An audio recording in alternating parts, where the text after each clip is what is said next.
O segundo livro dos Reis, capítulo 25.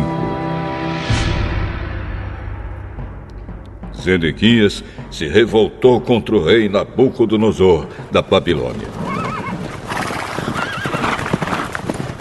Então Nabucodonosor veio com todo o seu exército e atacou a cidade de Jerusalém no dia 10 do 10º mês do ano 9 do reinado de Zedequias. Eles acamparam fora da cidade e construíram rampas de ataque ao redor dela. Ficaram cercando a cidade até o ano 11 do reinado de Zedequias. No dia 9 do 4º mês do mesmo ano, quando a cidade estava apertada pela fome e não havia comida para o povo, os babilônios conseguiram abrir uma brecha na muralha da cidade. Embora eles estivessem em volta da cidade, todos os soldados israelitas fugiram durante a noite.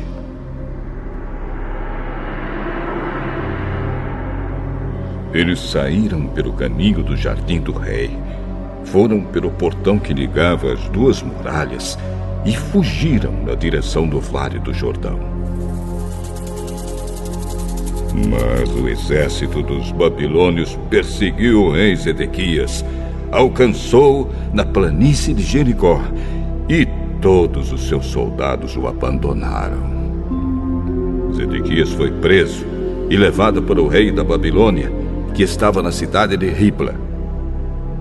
Ali, Nabucodonosor pronunciou a sua sentença contra Zedequias. Mataram seus filhos na frente dele. Então Nabucodonosor mandou furar os olhos de Zedequias e prendê-lo com correntes de bronze. Depois o levaram para a Babilônia. No dia 7 do 5º mês do ano 19 do reinado de Nabucodonosor da Babilônia, Nebuzaradã, conselheiro do rei e comandante-geral do seu exército, entrou em Jerusalém. Ele incendiou o templo, o palácio do rei e as casas de todas as pessoas importantes de Jerusalém. E os seus soldados derrubaram as muralhas da cidade. Então Nebuzaradã levou para a Babilônia as pessoas que haviam sido deixadas na cidade, o resto dos operários especializados e aqueles que haviam passado para o lado dos babilônios. Mas deixou em Judá algumas das pessoas mais pobres e as pôs para trabalhar nas plantações de uvas e nos campos. Os babilônios quebraram as colunas de bronze e as carretas que estavam no templo e também o grande tanque de bronze. Então levaram todo o bronze para a Babilônia. Também levaram embora as pás e as vasilhas usadas para carregar as cinzas do altar. Levaram ainda as tesouras de cortar pavios de lamparinas, as vasilhas de queimar incenso e todos os outros objetos de bronze usados no serviço do templo. Nebuzaradã levou embora tudo que era feito de ouro ou de prata, incluindo as vasilhas pequenas e os pratos de carregar brasas. Não foi possível calcular o peso dos objetos de bronze que o rei Salomão havia feito para o templo, isto é, as duas colunas, as carretas e o grande tanque, pois eram pesados demais. As duas colunas eram iguais, e cada uma tinha 8 metros de altura, com um remate de bronze no alto que media 1,30 m de altura. Em toda a volta do remate havia um enfeite rendilhado e com romãs de bronze.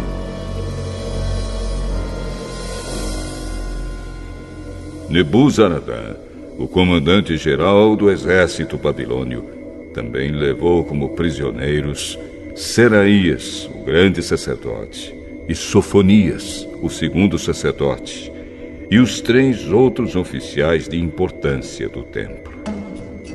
Da cidade, ele levou o oficial que tinha sido o comandante das tropas, 5 conselheiros do rei que ainda estavam lá, o oficial encarregado de alistar homens para o exército e mais 60 homens importantes.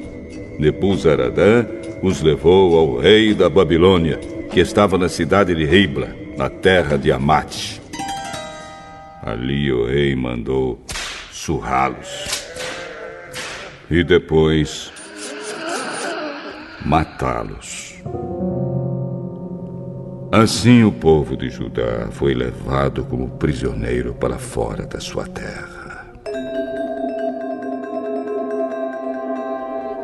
O rei Nabucodonosor da Babilônia colocou Gedalias, filho de Aicã e neto de Safã, como governador de Judá, e o encarregou de todos aqueles que não haviam sido levados para a Babilônia. Os oficiais e os soldados israelitas que não se haviam entregado souberam disso e foram se encontrar com Gedalias em Mispa. Esses oficiais eram Ismael, filho de Netanias, Joanã, filho de Careá, Seraías, filho de Tanumete, da cidade de Netofa, e Jazanias, de Maaca. Gedalias disse a eles: Eu dou a minha palavra que vocês não precisam ter medo dos oficiais babilônios. Fiquem morando nesta terra. Trabalhem para o rei da Babilônia. E tudo correrá bem para vocês. Porém, no 7º mês daquele ano, Ismael, filho de Netanias e neto de Elisama, que era da família do rei, foi até Mispa com 10 homens, atacou Gedalias e o matou. Também matou os israelitas e babilônios que estavam ali com ele. Então todos os israelitas, tanto os mais importantes como os mais humildes, junto com os oficiais do exército, saíram e foram para o Egito, pois estavam com medo dos babilônios. No ano em que Evil-Merodach se tornou rei da Babilônia, ele foi bondoso com o rei Joaquim, de Judá, e o libertou da prisão. Isso aconteceu 37 anos, 11 meses e 27 dias depois que Joaquim havia sido levado como prisioneiro. Evil-Merodach tratou Joaquim com bondade e lhe deu uma posição mais alta do que a dos outros reis que eram prisioneiros com ele na Babilônia. E assim deixaram que Joaquim tirasse as suas roupas de prisioneiro e vestisse as suas próprias roupas e comesse junto com o rei pelo resto da sua vida. E todos os dias, enquanto viveu, recebeu do rei uma pensão para o seu sustento.